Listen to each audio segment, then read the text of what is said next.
係林永峰，我係航運交通界立法會議員。我1998年喺香港理工航運系畢業，入咗航海呢個行業，一行咗10年。咁中間我遠赴呢個英國考我嘅遠洋船嘅船長牌。咁返到香港有幸可以升任遠洋船嘅船長。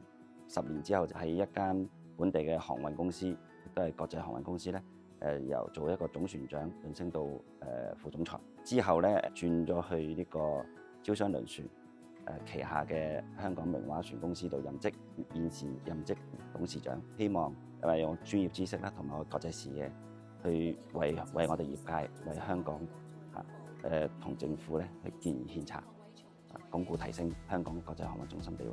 嚟緊4年立法會嘅工作我希望可以為3方面去爭取。第一方面希望係利用我嘅專業知識同埋國際視野鞏固提升返香港嘅國際航運中心地位。第二方面就希望可以為我哋本地航運國際航運同埋內地培育多啲國際海事人才。第三方面希望可以加速呢個綠色化嘅轉型，喺我哋嘅航運交通方面為呢個綠色轉型雙碳目標貢獻一份力量。當選咗立法會議員，我就覺得好似上咗新嘅一條船，重新出發，一個新嘅挑戰。咁我作為一個船長就係一個揸台人，咁我好希望將香港呢隻船駛向更美好嘅目標。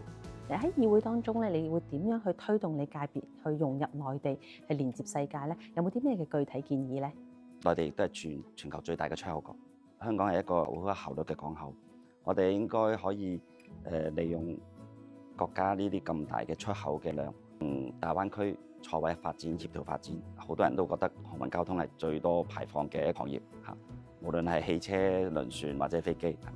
咁所以呢個交通行業嘅綠色轉型係對保護環境係非常之重要嘅。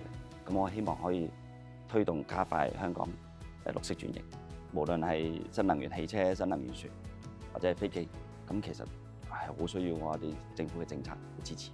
香港同埋我哋業界係要再出發，政府方面出台一啲政策去扶持、去支持翻呢個業界嘅發展。業界自己都要去集思廣益同一啲香港嘅本地嘅高等學府同一啲本地嘅航運企業再加上我哋內地一啲著名嘅海事大學咁一齊去合作，去培育呢個海事人才，去共同努力，去鞏固提升翻香港呢個國際航運中心。